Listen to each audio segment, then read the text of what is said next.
l'image d'un président de la République de retour sur le terrain a été bien écornée.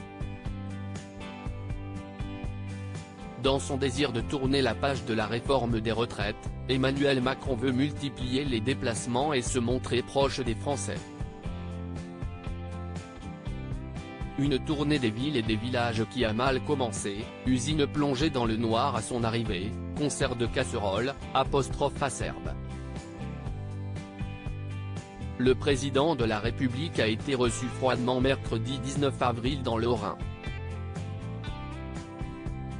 C'était une scène attendue, les forces politiques locales avaient annoncé qu'elles feraient un comité d'accueil, rappelle l'entourage du président de la République aux Parisiens, comme pour minimiser la séquence.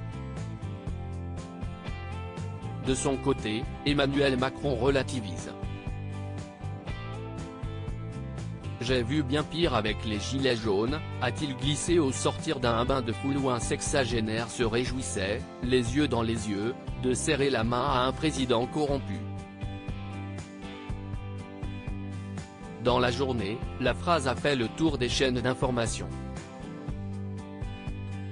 Découvrez les femmes qui ont compté dans la vie d'Emmanuel Macron. Déplacement d'Emmanuel Macron, persisté malgré chez les chahuts. Loin de fuir devant ses critiques des Français, Emmanuel Macron veut se confronter à cette colère populaire. Son pari est clair, donner l'image d'un président de la République qui assume les décisions impopulaires et continue d'avancer, sans s'isoler dans le confort feutré de l'Élysée.